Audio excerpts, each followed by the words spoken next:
সিলেটের ঐতিহ্যবাহী ও জিব্বাত ফানি আনার মতো খাসা আম ভর্তা। ঈদের ছুটি থাকায় সবাই মিলিয়ে দারুণ আম ভর্তা খাইলাম। নিজে আম খাইমু এবং অনেকরে শিখাইমু বানানির প্রসেস।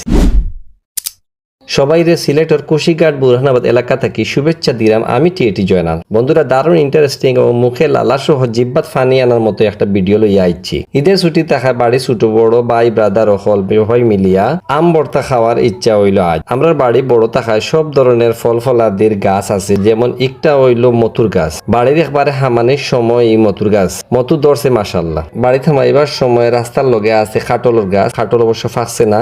লগে আছে লেচুর গাছ, আবার আছে গোলাপ ফুলের গাছ, এরপরে আছে খয় ফলের গাছ, ফল ফলা দিয়ে বড়া এবং ঔষধি গাছও অনেকটা আছে। যাই হোক, সারা বাড়ি ভিডিও আর একদিন দেখাইমু। গাছটা কি বেশ কয়েকটা খাঁচা ফাঁকনা মিলাইয়া আম লইয়া বই গেলাম আমরা খাটাত। আম খাইতে হইলে প্রথমে যে জিনিসটা হইব সেটা হইলো প্রথমে লাগবো আম, এরপরে পেঁয়াজ, ফুড়া রসুন, ফুড়া শুকনা মরিচ, কাসন্দি, গুড়া মরিচ, নাগা মরিচ, আমরা অবশ্য লগে খাঁচা মরিচও দিছিলাম। আরো লাগবো শস্য তেলা। সব শেষ হইল গিয়া ইন্টারেস্টিং বিষয় হইল গিয়ে লবণ, না দিলে একবারে শেষ। একে একে দিয়া সবটা মাখাইলাম। প্রথমে শুকনা মরিচ মাখাইছি লবণ দিয়া, মাখাইলাম আর গুটাইলাম দেখাইলাম।